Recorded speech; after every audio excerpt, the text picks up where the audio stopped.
Relax, the keyboard is off, the press box is closed, and the mic is just getting warmed up as the guardian of the blue paint turned writer is about to enlighten us.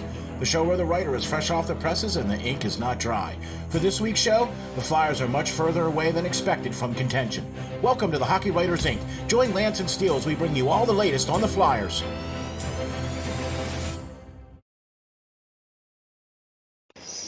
Hi guys, welcome back to another edition of the Hockey Writers Ink. As always, I'm your host, Lance Green. And as always, I'm your co-host, SteelFlyers, and we are here to bring you another great Hockey Writers Ink episode about the Philadelphia Flyers hockey team. And my man, Lance, how are you, sir? I'm all right. How about yourself? Oh, I tell you, I got to tell you something here, guys. I got to be honest with you. I've been watching playoff hockey. I've been enviously watching playoff hockey going, man, playoff hockey would be so much better if orange and black were in it. Right? Wouldn't that be nice?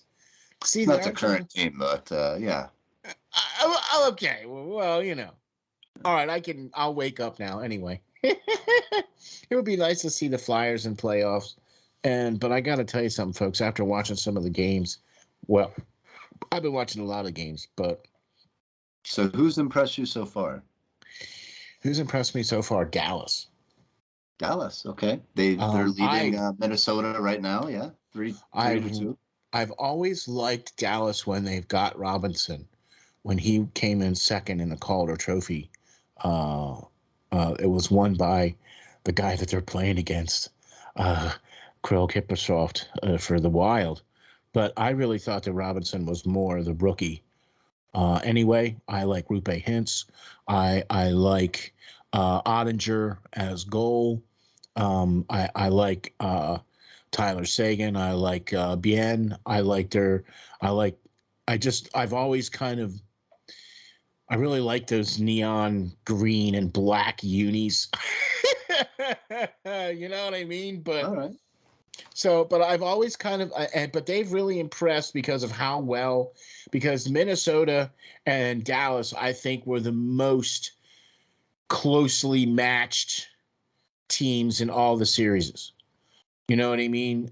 Okay. And so I think I really was like, oh my gosh, look at New York, and then New Jersey just came storming back, and then I was like, all right, because I was about to just write off New Jersey, going, all right, they're young, no playoff experience. Right. This is the Rangers' second bite at the apple here this year with the same group of guys. By the way, Panarin and Zibanejad have been held scoreless in the series. So, well, you look at that series and you look at a guy like Andre Palat and, what he did for, Tampa Bay for so long. And he was very underrated there. I know. And, what does a great team like New Jersey do?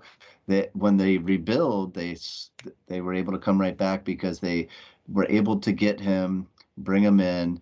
And, he's not a flashy big name, type free agent or whatever, but they were able to bring him in, and he's been great for him this season. I'm with you. And he's a playoff guy. I'm with you. Yeah, I agree. He steps it up a whole nother level in the playoffs. So that series is getting very interesting, tied 2-2 right now. I'm liking, that Carolina's leading the series with New York Islanders right now, because I do like that organization. I do think that they have a great coach in Rod Brindamore. I think they have an amazing defensive system and some great young talent on that team. Again, another team that builds and allows players to walk, doesn't overpay people like the Flyers do. Okay, I'm with you. And signs some good players, but they have a lot of injuries right now. That's what I was just going to get to because, man, the Terralainen and that hurts. That hurts. I'm sure that did. No, but I mean the defense has been able to stay and Ronta has been playing really good goal, you know what I mean? And so but the defense is really what's been hanging Carolina in. And if they can weather the final storm here, I think they can close out the Islanders. I really thought they were gonna the other night. I'm also look. I have been on the bandwagon of Seattle since day one. It's an interesting series right there. And I'm here to tell you, they got Colorado on the brink. Yeah. Okay, Lead series 3-2. Yeah. now Colorado was missing Makar suspended. So that hurt big time.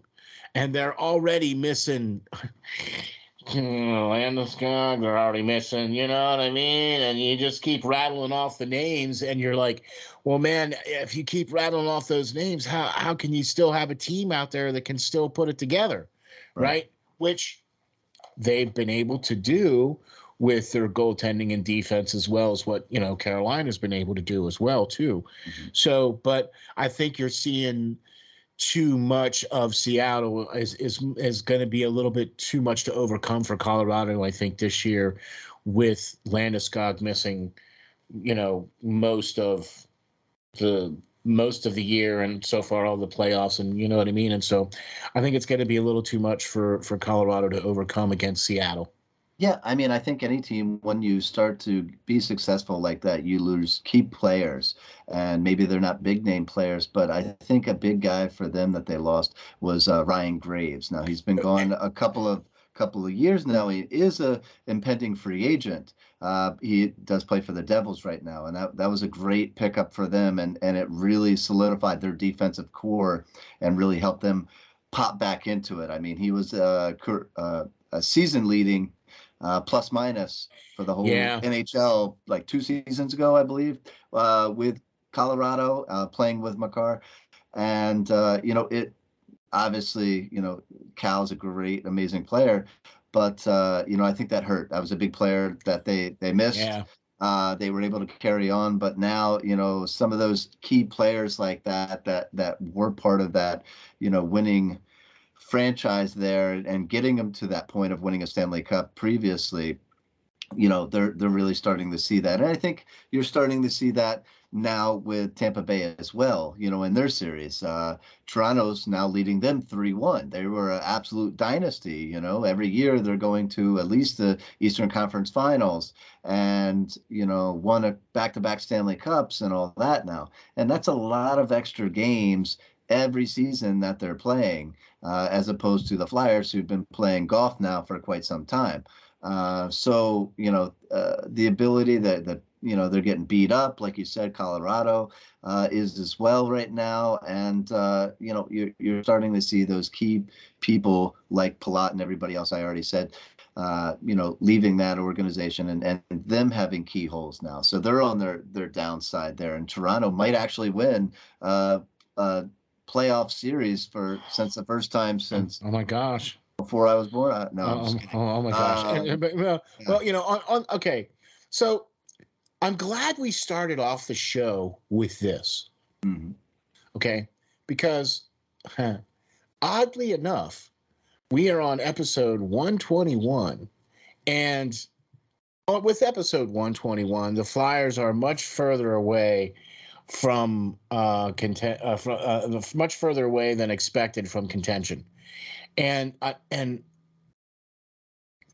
watching the playoff hockey. And see, this is leading into a lot of what I wanted to talk about on the show for this week. So thank you all very much for joining us and tuning in, man. We really appreciate it. We also would like to say thank you to Spreaker as well for getting us out on all the podcasting platforms. All you have to do is go to your favorite podcasting platform like iHeart or Apple or Google or, any one of your favorite ones, Spotify or whatever, and just type in the Hockey Writers Ink and you'll see us.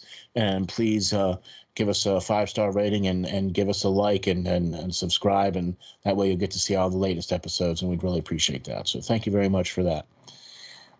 Lance, so we've watched some playoff hockey. We've seen that what's being successful, okay? Mm-hmm. So now I want to kind of switch gears here, because I wanted to lead into that, because there's a few things here that I think that we need to address with the Flyers right off. Okay. And And this is not a good start for the Flyers, I think.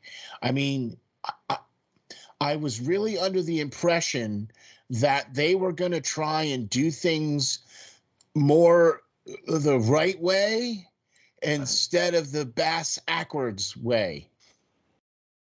Okay? And it just doesn't seem like that's going to be the case. Right. Okay? And let's just start off with this. So, you mean to tell me that we're going to have to start deeper in the hole? The Flyers are going to start deeper in the hole with a $3.5 million cap hit imposed by the league, by the NHL, based off of this past year's oversights and transgressions of going over the salary cap with the bonuses and everything else of this past season's players. Thanks, Chuck. Excuse me? What? Thanks, Chuck. Yeah. So the piddly little $3.5 million that they had to spend, right? Because that's really all they were gonna have after everything was all said and done. JVR's flown the coop, and whoever's not gonna be here ain't gonna be here anymore anyway. So whatever is whatever. And this is what the Flyers kind of had, which was basically that $3.5 million ish. Now is now a cap hit now imposed on by the league. Yeah, well, I think you gladly take that if you're a playoff team in contention and having an actual shot at winning the Stanley Cup. But the Flyers were nowhere close for the past couple of years. So why, do you continue to ink these horrible contracts that allow players to receive these extra benefits and extra pay if they meet these goals? And it's just another fumble that this prior administration and general manager, more or less, in Chuck Fletcher, has really hurt this team and will continue to hurt this team for some time, given his lack of knowledge and market value on some of these players and what he gave them and everything, and the ridiculous no trade clauses for every. I mean, those are designed to give away to top elite players, and he just handed them out like candy. I don't know. I thought that guys like Victor Hedman and guys like Steve Stamkos, yeah, right, and guys like that got no trade clauses, and guys like Sidney Crosby and guys like that got no trade clauses. What is, for the love of Pete, is Sanheim doing with a full no trade clause until what? The next 6 years? How do you think you're going to move that contract? They're talking about, the possibility of, moving some players out. And how are you going to move that contract? You gave an enormous sum of money to a mediocre defenseman, and you give him a 9-year deal or whatever. It's $6.25 million. And what the heck, I just... This. All right, that's one. What are we going to do? What are the Flyers going to do about Ryan Ellis? There has been absolutely zero said about Ryan Ellis. Ryan Ellis counts $5.56 million against the cap next year. What's the deal with him? Yeah, he's at 6.25 for 5 years. He's still got, well, after this season it'll be 4, but he hasn't played in like a year and a half. Rumor is that he will never be able to play again. And the Flyers are stuck with his contract. Now, they can potentially, it's protected, so I hear. So they can try to move it like they did with Chris Pronger's contract before and Ron Hextall was great in orchestrating that to get out from underneath of that. But this is the stuff that I don't think Danny Briere will be able to do. Sure, it's easy to say, in the offseason right now when you can't really do too much until the end of the Stanley Cup playoffs, but it's easy to say, oh yeah, we plan to move that, or we plan to try to get rid of that. But who is dumb enough to take it? I mean, Arizona took on a lot of different players' salaries and a lot of teams' problems, and for draft they picks. took those. But they don't. But they didn't want to give.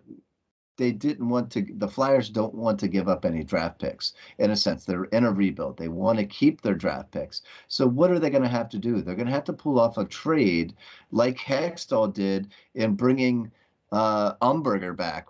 A guy who is being paid way too much with a shorter contract than Ellis is basically so that team can buy him out or whatever, or we can buy them out and pay less money in a shorter amount of time. So that's essentially what they're talking about trying to do now, because they don't want to give up any valuable draft picks, that the team has. So, but what player, what team, what management is dumb enough to take on, a contract like that? I think you're going to be very hard pressed to do that, and to do that with a rookie general manager and having to come in and deal with these type problems that are going to be dealt to him, as we've already been talking about for, with no salary cap, no, great draft picks to be had. He's saying he wants to move up in the draft as well. I don't know how he's going to do that. Yeah, I with don't what? With what? You're going to try to trade away Provorov or Sanheim or Ellis or Kevin Hayes, who doesn't want to be here. I don't think any of those, will get you anything higher than 10, your 10th overall pick already, even if you package that in a deal. That's where the Flyers are picking 10th overall. Oh, well, 7th. Yeah, I believe 7th. 7th. Right now. All right. 7th before the obvious, draft lottery and all that stuff. So yeah, but they're not even could be better, but it not a great chance at it. Let's say that. But they're not even. Are they even in the lottery? Sure, they are. Yeah. Yeah, they're in the lottery. So are they the last team in the lottery? They have a small percentage. No, I think the top 10 to 12 teams. Don't quote me on it, but you have, every because they changed it. They changed it after the New York Rangers got Lafreniere, because they were clearly, you know what I mean, not made out on that, didn't they? You think maybe anyway, but no. Lafreniere turned out to be kind of a not so much. Not so much. Right. Yeah, right. Not so much. Nolan Patrick or something. Yeah, right. But I mean, still though, you know what I'm saying. So Flyers are looking at 7th overall, maybe.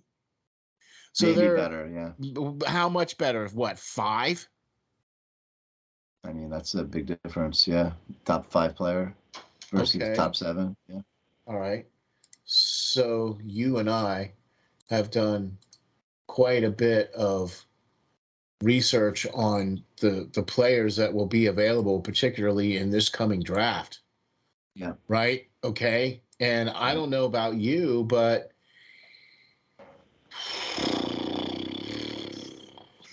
Ryan Leonard, Smith, Gabe Perreault, I mean, Benson, talk to me. What?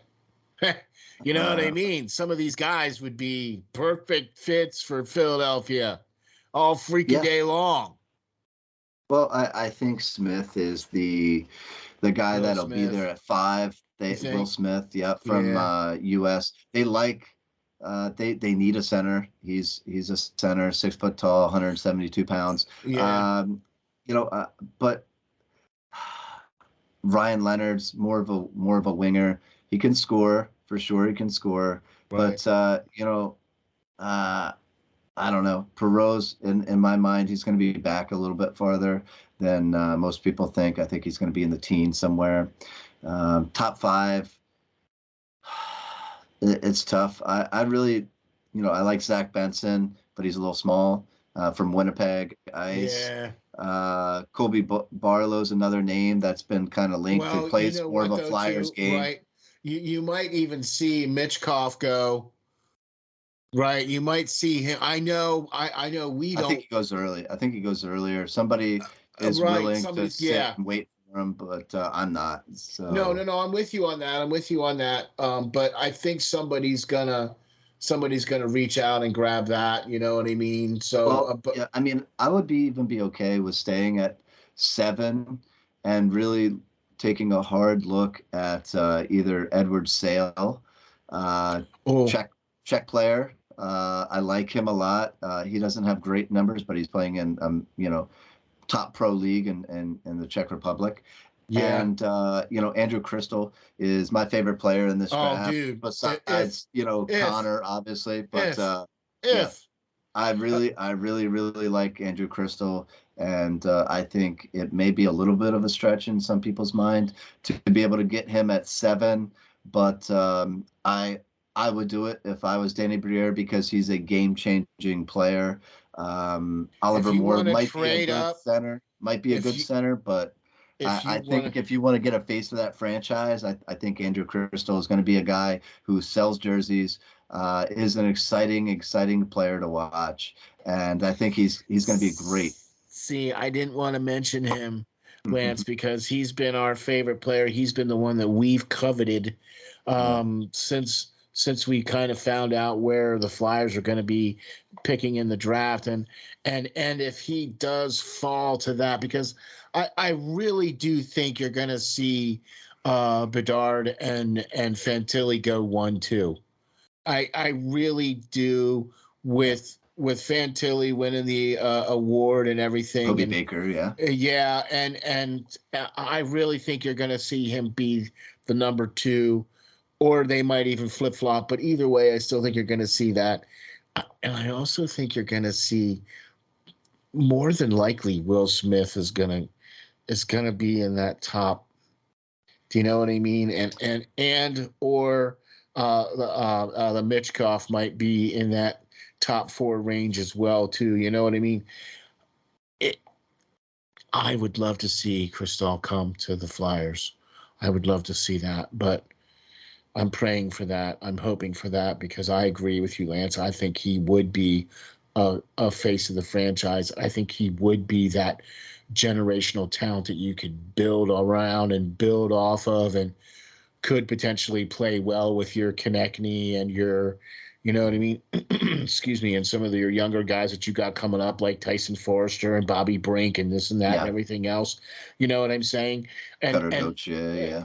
well, I'm not necessarily counting on that, man, because he doesn't want to play for the team just yet. I mean, yeah, okay, I get that it's okay for you to go back to college, but for you to come out and say you don't want to play for the team, that you would much rather go back and play for college, and that's a very JVR-esque situation, and I don't like that at all.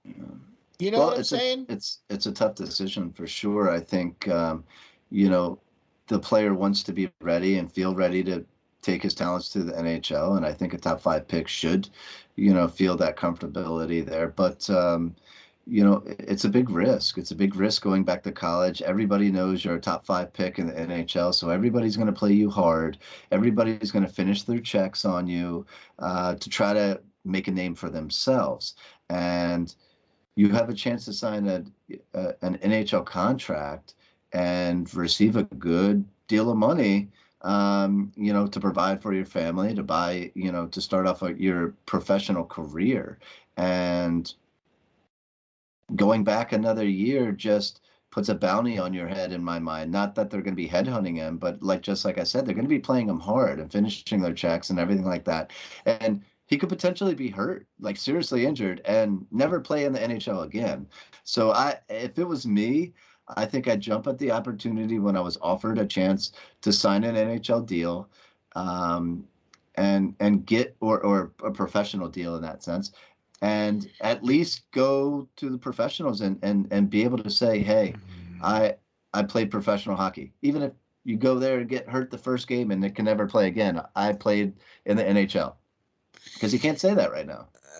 Okay, yeah, I'm with you Say he on was that. drafted. And the fact that you shouldn't necessarily look a gift horse in the mouth sometimes either when you get drafted by a team as a Cutter was, but Yeah. like I said, that doesn't give me the warm fuzzies when I hear that that's coming from his camp, that he would much rather stay a year in college, that him and his family and advisors have advised him to stay in college one more year. Well, I don't think it's a sense of like you're Lindros or anything like that doesn't want to play for a particular team. I think he does. He does at least want to play, and I think he had a conversation with Torts. He was talking about in an interview recently, and he said, jumped right over to him and introduced himself, and got good feedback that he liked from Tortorella, and kind of was excited by Tortorella's response to him. So I don't know if there's any bad blood there for in that thought process, but maybe he just thinks he can really go back to college. A lot of people thought he would have a little bit better season than he did. Logan Cooley, who was drafted just a spot or two above him, had a great season and was just about to win a national championship. And no, I'm with you. Yeah, no, I'm with you. Quinnipiac proved to be just too much, and there and all that. I was just gonna say, I think it was more Pretzel that took care of business there in net with Yaniv Peretz, who, by the way, signed with Carolina Hurricanes, and congratulations on that, man. That's awesome to see that. So, okay, so that's the one thing, the whole starting in the hole 3.5 million. Then we got the conflict of interest in the interviews here with the whole hockey operations and all this other stuff, and I'm just like, man, I really thought this team was going to do things the right way, right? What's with this conflict of interest thing going?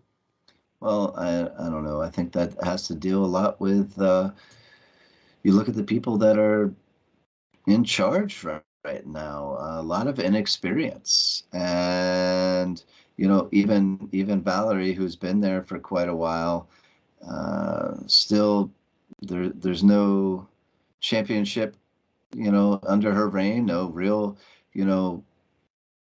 playoff, anything like that.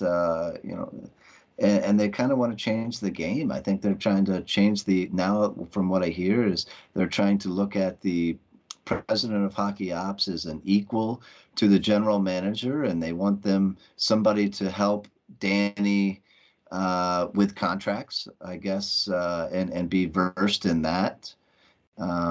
Because obviously our past general manager was absolutely atrocious at it. And I'm not getting the warm and fuzzies about Danny Briere being all that good at it, no matter how much college you've taken, until you start, negotiating contracts. That's a whole different ballgame. Right. So I've heard Scott Mellenby's name. He has some experience in that. I believe the Emily female that was from the Vancouver, she already said she's probably going to go back to Vancouver, so which means she's probably passed upon or told that she, wasn't going to get the job. But there's a lot of names still being floated around, and some more interviews happening, so to speak, that the Flyers organization right now is keeping pretty close to the cuff, and trying to do their due diligence, but I don't know. It sounds like they're trying to reinvent the wheel, and I don't know if that's a good thing. I think if you're going to have an inexperienced general manager in Danny Briere, you better have somebody. You need somebody with some definite experience, a real hockey ops person, and can kind of help them. And I think they're trying to turn that hockey operations job more into a public relations job, and having him do some different jobs than a normal, like more of a liaison type of kind of a liaison to ownership and upper upper management management and stuff like that. And I don't know if that's a very wise decision when you have Brent Flair as the assistant GM, who's in my mind should have went with Chuck Fletcher, but I don't think it's a good idea just yet. I hope that the Flyers see their ways, and when they're interviewing these people, and somebody with some real experience impresses them and is there to guide Danny Briere if he is going to stay on as the Flyers general manager, as he talks. As he thinks he is, and he's been given that inclination that at some time they will potentially remove the interim tag. I don't know when, but let me ask you a question, Lance. Do you think it would be in the Flyers' best interest to at least interview some folks for the general manager position? Do you think it would be in the Flyers' best interest to have Danny Briere interview for the hockey ops position? I mean, I think so. Okay.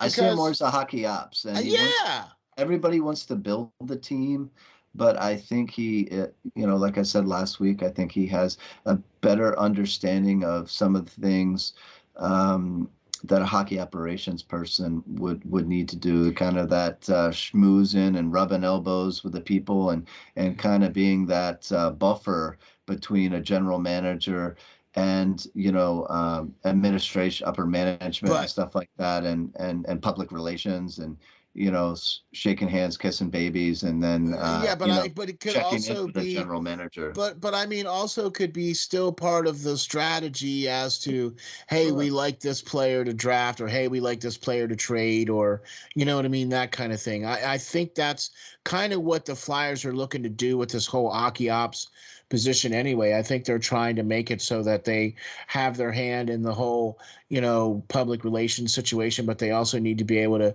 to be in the, support of the general manager role, and be sitting up in the press box on most game nights, and that kind of thing, and be the guy on the phone all the time, and the whole 9 yards, and blah blah blah. I mean, so but that's what I think. I see Danny Briere as more of that role. Do you know what I mean? And we all know who we think would be the perfect person to come in here and be the general manager of the Flyers. But in reality, it's probably not going to be that person. So I just want to see the Flyers do things the right way instead of the bass-ackwards way. Yep. But and I ain't getting the warm fuzzies about it all right now, neither. I don't know. We'll have to see how it all plays out. I'm with you. I think they made the right decision, like I said before, in getting rid of the general manager and Chuck Fletcher, and getting rid of Dave Scott. Yep, and Flyers should have gone with him. Yeah. Yep, and a hockey operations person should have been hired first and been able to interview their own GMs candidates, and appoint them and their assistant GMs. Exactly. That's generally how it works. You trust the person the most at the hockey operations point, and to develop, who has the best mindset and outlook on the team moving forward that they present to you in interviews. And I think, like you said, they're just kind of working bass-ackwards. And I always look as the hockey ops person as being a hockey player, or being an ex-hockey player, or being a hockey person. Look, it doesn't matter if it's a woman or a man. I don't really care as long as you're qualified for the job. But I've always looked at the person that is hockey ops as the person who played at some level. Right. Either some professional, semi-professional, or amateur league to where they played for the national team, or, whatever. Right. I always just kind of feel that that's the hockey ops person. Do you know what I'm saying? Danny Briere, I think, fits that mold perfectly. I think he would be a great hockey ops person for the Philadelphia Flyers. And that would give him the opportunity. He wants to build a team, right? Well, here's how you build a team, Danny. You hire yourself a really good general manager, and you hire yourself a really good assistant general manager, right? And then you find the absolute best scouts, medical, and other management, and you bring them in too. And that's how you do it, Danny. Right? That's how you build this team.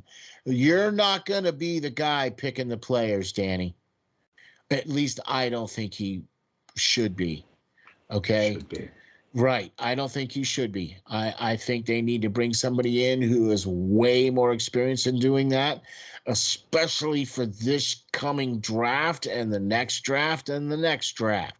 Because I'm here to tell you, folks, if the Philadelphia Flyers manage to bungle up this draft, right, and move down or whatever they do, or don't pick and at whatever spot they're gifted, right, then it's going to be tough. It's going to be tough sledding because you're already starting $3.5 million in the hole. You got contracts that are up that are due that you need to re-sign that you're not going to be able to now because you're even more in the hole. And you're lacking talent, you're lacking draft picks, and you have no trade capital. Yeah, I think, like you said before, I think step one has to be subtraction. And you have to be able to get rid of at least one or two of these albatross-like contracts in Kevin Hayes or, excuse me, Ryan Ellis or, somebody, Ivan Provorov's, that only is going to have 2 years. That's only going to have 2 years remaining on that. Tony DeAngelo is only going to have 1 year remaining left. So if you said you would hold, take on part of that salary and deal with it for half a year, it gives you a little bit to re-sign the Cam Yorks that you need to, all your restricted free agents that we have that we're going to need to re-sign to bridge deals at least. That's the first step. And that's what I'm most scared about. I think that, Danny Briere is going to have the mindset that he can go in and make these type deals with no experience and just call somebody up and, get somebody to take on these players that are being paid well over what they're worth and point production wise, and sucker somebody into doing it and taking on a deal. And there's a lot of NHL experienced general managers out there that are just going to either hang up on them or laugh so hard until they, pee themselves. If they try that. So that's what I'm scared about. That's what I'm scared most about. His leverage is gone because if he would have done any of this kind of stuff, he should have done it at the trade deadline, where he had actually some leverage, where he could have gotten things for Carter Hart. He could have gotten things for Provorov. He could have gotten things for, say, Kevin Hayes, or you could have gotten things, even though Kevin Hayes, I believe, also has a limited no trade clause as well as part of his contract too. See, and that's, that's what I mean. Limited no trade clause or whatever, modified. That's the big thing that everybody talks about. Yeah, we need to get rid of these contracts, but, well, how? Who's going to take on that contract? And what do you have to give up in order for another team to take on that contract? Because Uncle Chuck was famous for that. He gave a modified no trade clause to a fighter, like a mid-30s fighter, and Nick, who came on this year and was great in that role. But you gave a modified no trade clause to a fourth line player? Like, why? This just hampers everything that you're going to need to do in the future. I bet you the reason why that contract is there is because that's the only way that Nick would have come here. Because he wasn't going to just come here for a 1 year deal. At his age, he wanted some of that stability. He wanted to be able to, know that he's going to come to this rink for the next 2 years, whatever the case is. At his age, he's coming to the end of his career. You know what I'm saying? He's trying to finish up. What? Yeah.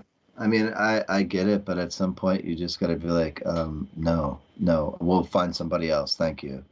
In that sense, but the Flyers are so desperate. I mean, and another question that scares me is Cam Atkinson. He's at 5.8, almost 5.9 per year for multiple years, 2 more years after this. He would be a potential player that you could look to move out to gain some draft picks to alleviate some cap space. I like him, but is he going to be healthy next year? Is Sean Couturier going to come back?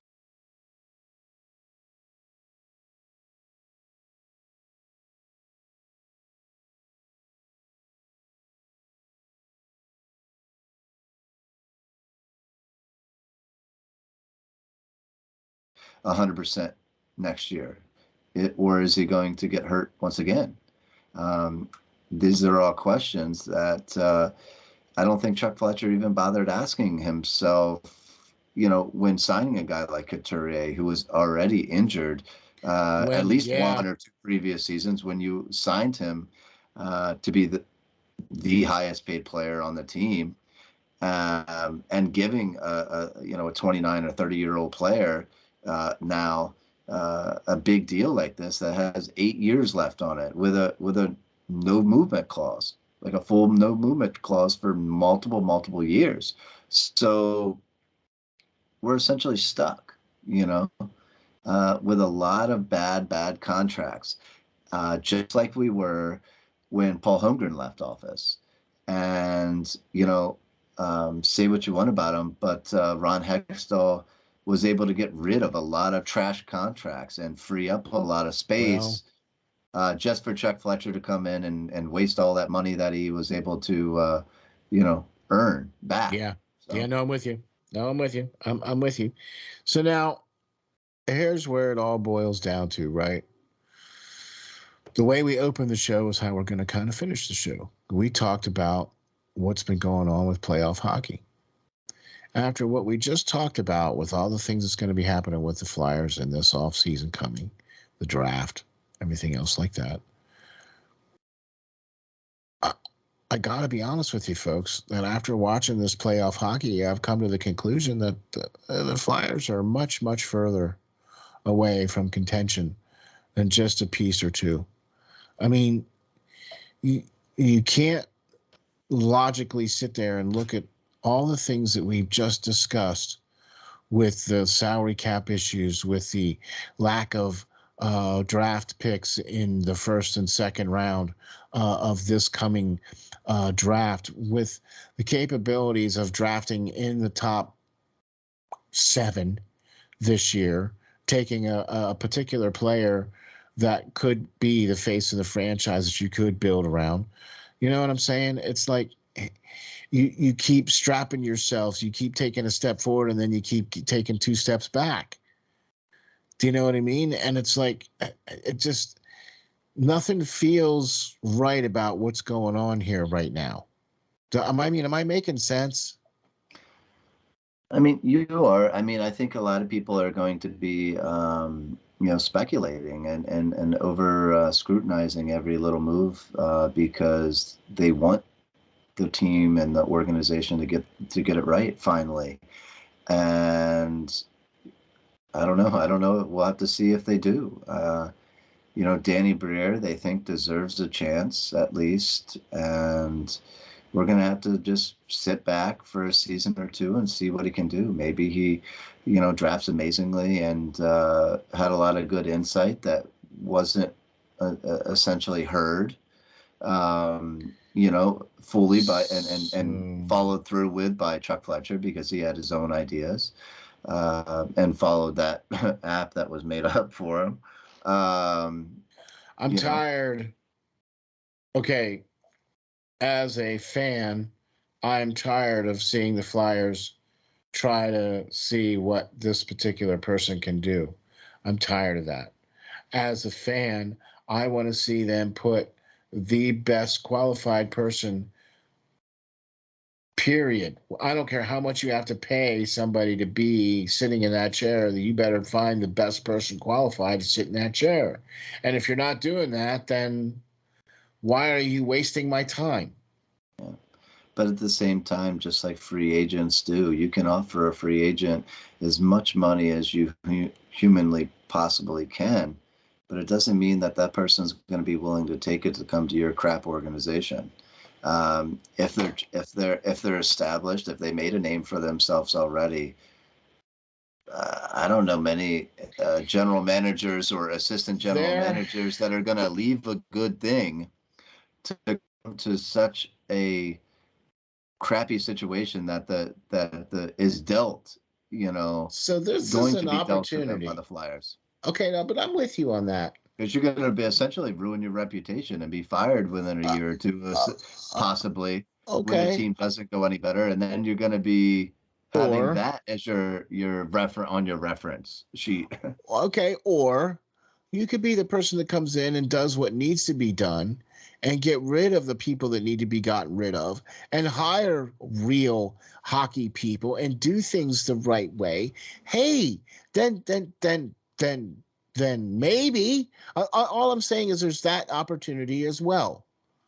Do you know what I'm saying? Just as much as there is to go the one way, I think there's to go the hey, they could potentially do this the right way, but they need somebody to come in there and do it the right way. And I just don't see that Danny Briere is the person to do that because he lacks the experience. Well, that's true. I think he lacks the experience, but with that, you at least want something to hold on to. If you're that guy coming in as a GM or a president of hockey operations or something like that, there's been organizations where, like the Oilers, they've had different GMs recently and all that stuff, and at least you had Connor McDavid to hold on to. The rest of the defense was kind of crappy. The goaltending was questionable, but you had a piece, right? You had Draisaitl, you had McDavid to build a team around. Do the Flyers have a star player to build the team around? No, I don't think they do. Not on that sense. Do they have draft capital, like a lot of draft picks waiting that you can come in and essentially draft and build your own team? They don't have a lot of draft capital. They didn't bother to gain any at the trade deadline because they couldn't manage to get rid of talk anybody into taking a deal for anybody to gain extra draft picks. Do they have at least cap space? No, they don't. They don't have any cap space to go out if you're a free agency guy who can build a team through free agency. So there's a lot of strikes against, the person that's going to be taking on this deal. And that may be essentially why they just gifted Danny Briere this job, because they might have asked around to a couple of people about coming in and interviewing, and then they said, yeah, thanks, but no thanks. There's just not a lot of options. At least, I never at thought of least, it like that. at least most teams where you're having a GM get fired, at least they have something. They have a base So to the stand Flyers upon have or something. Tortorella. That's it. That's all they got. And they know that his system will generate good things to a certain extent and produce good things for goaltenders to a certain extent and allow certain offensive players to a certain extent. So at least they have a coach in place. All right. They have a coach in place that a lot of people don't like Okay. Uh, and I because of his methods and means. and I was one of those people Mhm. that did not like his ways and means and methods. But I have since seen a changed man. Okay. I've seen 180-degree press conferences from when he was coach of New York or Tampa Bay or any of the other Columbus. teams, Columbus. 180-degree difference I, between that guy and sure, the I guy think that's I coaching for the I Flyers. think I think he learned from his past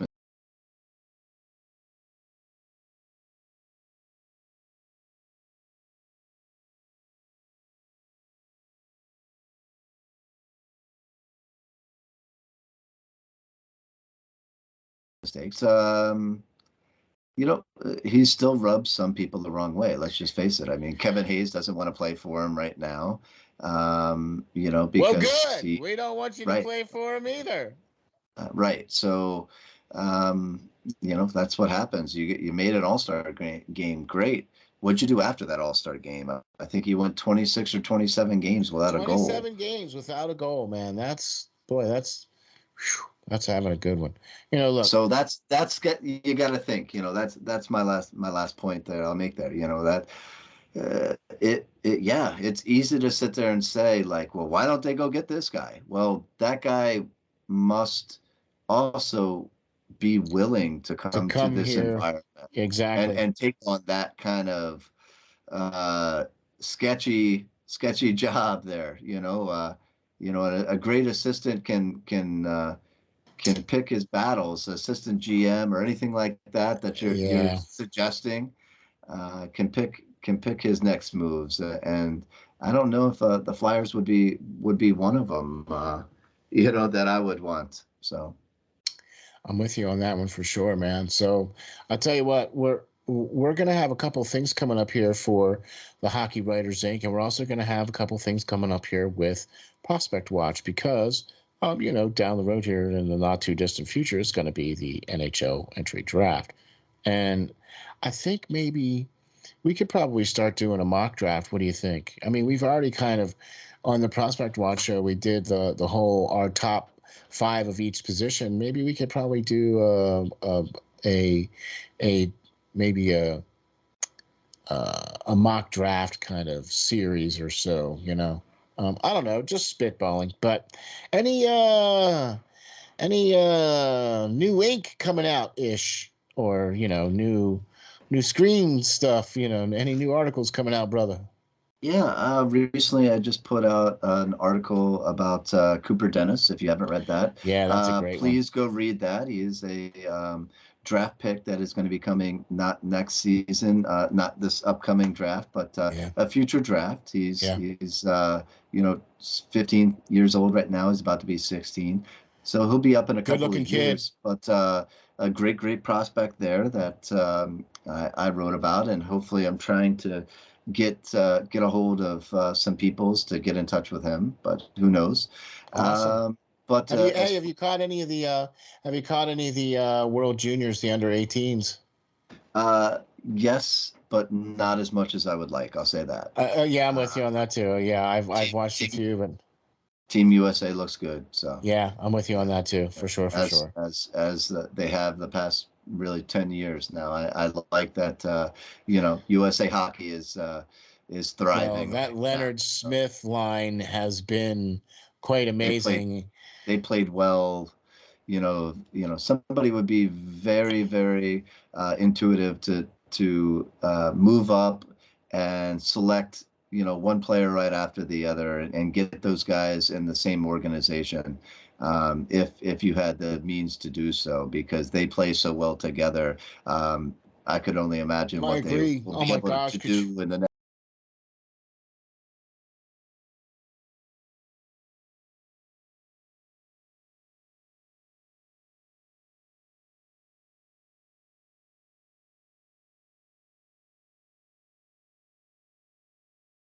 next 5 years playing together in the NHL. Oh my gosh, could you imagine that? Oh my gosh, that'd be like getting those Sundin twins. Yeah. All right, I'll take that all day long.